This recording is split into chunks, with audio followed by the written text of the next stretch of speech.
3, it's Palomino horses have a golden yellow coat. That's this one, the hypomorphic allele. Chestnut horses have a brown coat, the dominant allele, I guess, and the wild type allele. And Cremella horses have a coat that is almost white. That's the null allele, I guess. And so here's one of the Punnett squares that I did. You do different crosses to figure out which one's which, I guess. And so I did a cross between, the first one is Palomino and Palomino. So that's heterozygous each. And it comes out to be 1/4 chestnut, 2/4 Palomino, and 1/4 Cremella. And I used the same method for this one, which is the same method we use for all 6, so I'm not going to do them all. That's chestnut by chestnut, and homozygous dominant and homozygous dominant for both of those, and that gives you 100% homozygous dominant. So do the same thing for the other 4, and you'll get the right answers. Sweet. Okay, my name's Tyler Forsberg. I'm in charge of question number 1. So, point states the ABO blood group in humans assorts independently from the blood group trait And the MN blood group trait. So we have our 3 alleles. IA, IB, and recessive I are possibilities for the ABO locus. The 2 alleles are a dominant allele Which produces our RH plus, and our recessive R, which is the recessive allele, which will generate the RH minus, are found at the RH locus, and our codominant alleles, both M and N, are going to occur at the MN locus. Each gene is autosomal. So question A, or letter A, the child with a blood type O, RH minus, and M is born to a woman who has blood types O, RH minus, and MN, and a man who has A, RH plus, and M. The determined genotype for each parent and for the child. In order to get our child with this phenotype and genotype, we have to have the male with this genotype and phenotype, and the female with this genotype and phenotype. Reason being is, in order to get the 2 recessives, we have to get a recessive from both mom and dad, and the only way to do that is with these combinations. Same with the other 2. For letter B, what proportion of children born to a man with genotype IA, IB, heterozygous R, and codominant MN, and a woman who is heterozygous IA dominant and heterozygous R, and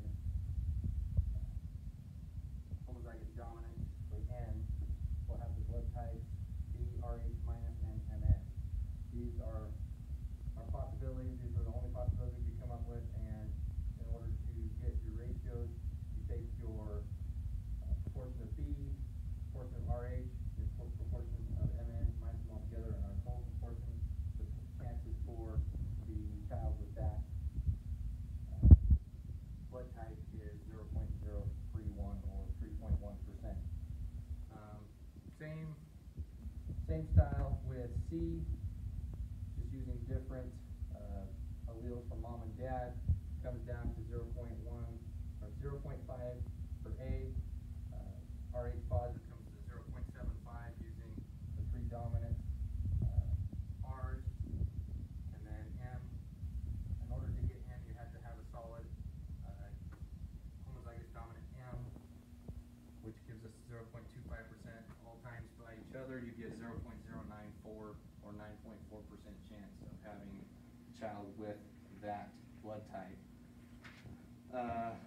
For D, it talks about if a man with a blood type B, RH positive, and N says that he could not be the father of a child with blood types O, RH negative, and MN. With the mother of the child being A, RH plus, and MN, the man is incorrect. There is a possibility that he could father this child. So we're gonna have to do a DNA test, I guess.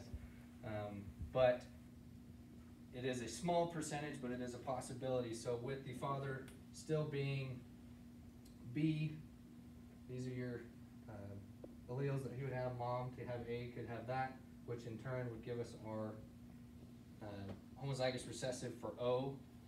R's both being heterozygous gives us the homozygous recessive option for Rh minus, and then for the MN, because mom is heterozygous dominance and then dad is homozygous dominant, that eventually gives us 50% chance there for our heterozygous dominance or codominance, the 0.5, so he has a 0.031 proportion to have that child, or to be the father of that child, or a 3.1% chance that it is his child.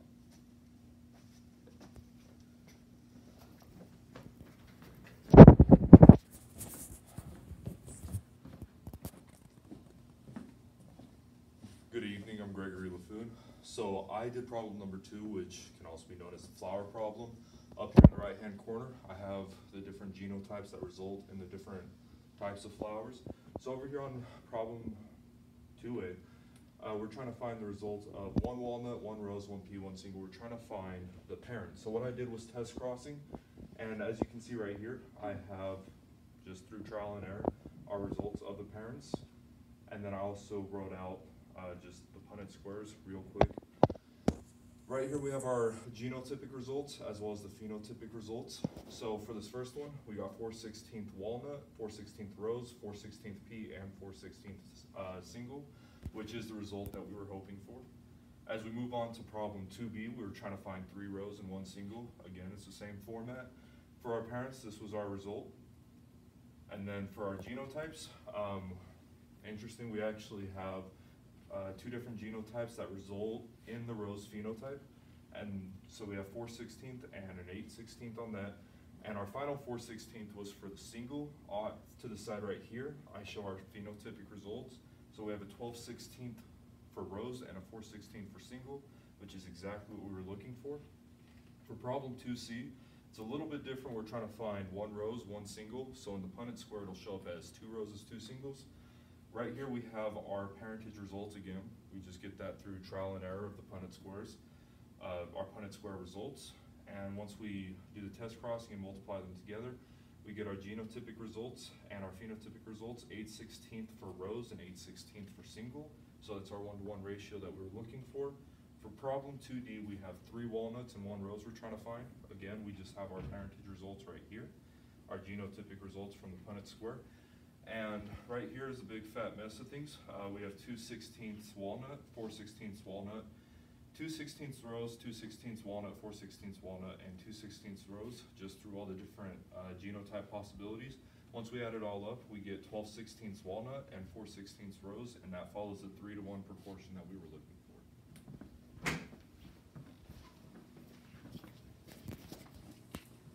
I'm gonna grab this because I didn't write it. Hi, my name is Natasha Ashby. I wasn't here last week, but I'm here this week. And I'm in charge of number 4, the fill in the blanks. So the first one, it says the enzyme encoded by the IA and IB alleles is called blank, and it's glycosyl transferase, yep. If a person has type B blood, this enzyme adds the sugar galactose to the sugar carbohydrates on red blood cells. B, overdominance, it says blank, but it's overdominance. Heterozygote advantage is a genetic phenomenon where heterozygotes have a reproductive advantage over the 2 homozygote classes. C is incomplete penetrance for the fill in the blank. It is a genetic phenomenon in which an individual does not express the phenotype specified by their genotype. Epistasis, which is the fill in the blank, is a genetic phenomenon where the alleles of one gene mask the phenotypic effects of the alleles of a second gene. The disease PKU or phenylketonuria in humans can be alleviated by modifying a person's diet. The 2-to-1 phenotype ratio for a monohybrid cross from the Manx trait suggests blank is essential gene inheritance. G, so this one's fun. If you guys remember the maternal effects, which we're going to talk about on the board. I did write things on the board.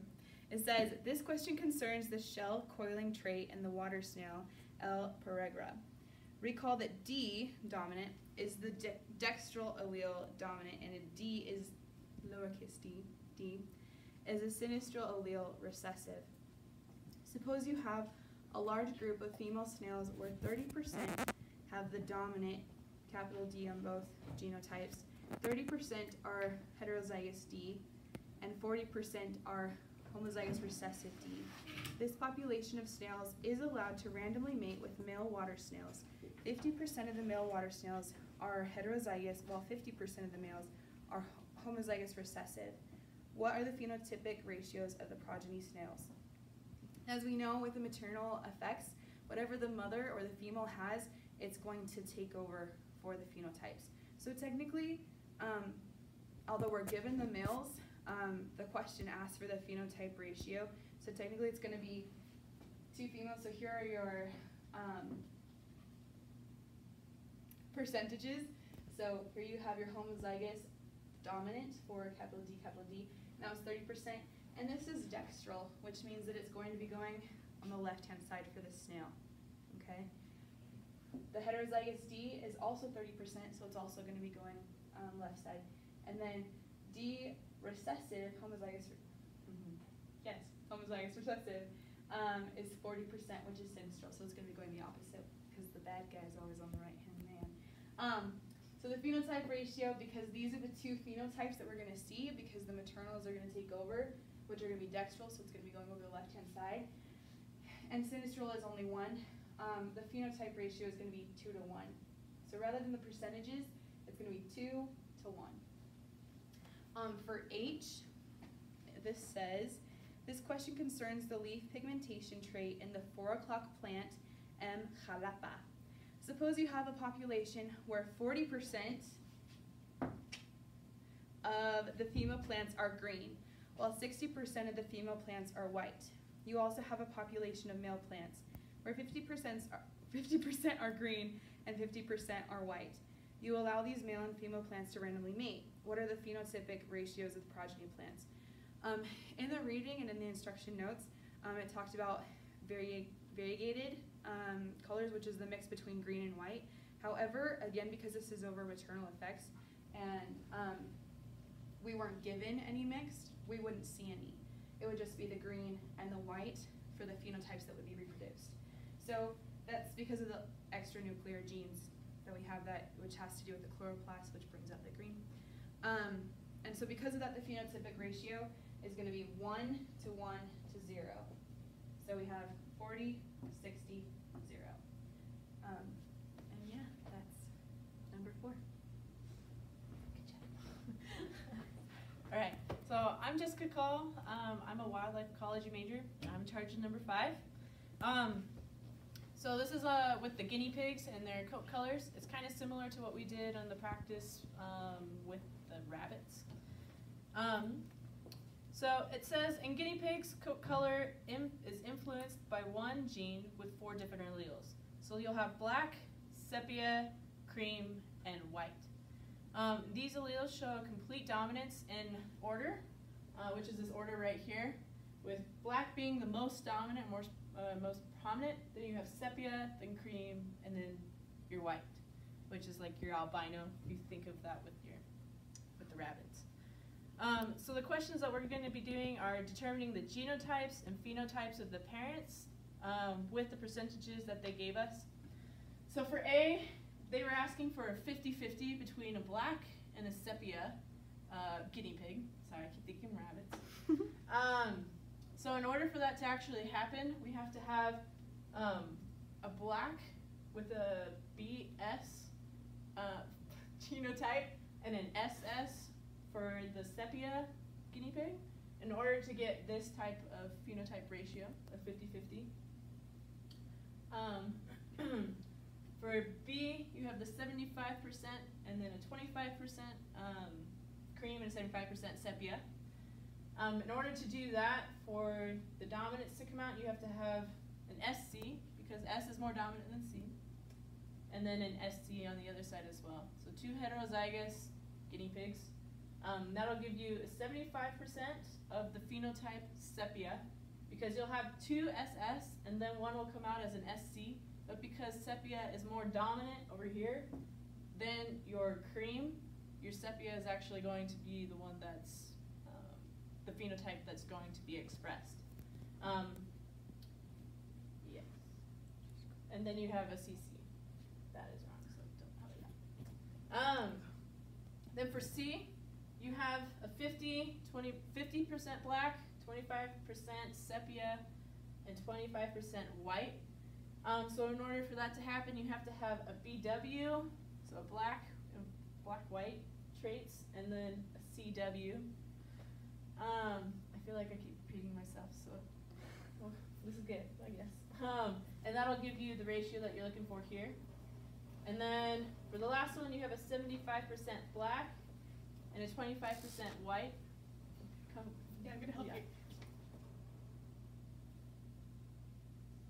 Oh, and that's a CC. I can't do this apparently. So, I thought I said another. Okay, no, we're good. We're good? We're good. Yeah, we're sorry. good. Okay. Sorry. Thanks, Natasha. You're welcome. So you'll have a 75% for black and then 25% white is what you're looking for. And you're just doing a BW and a BW in order to get 3 blacks phenotype expressed and then a white. And yeah, that's number 5.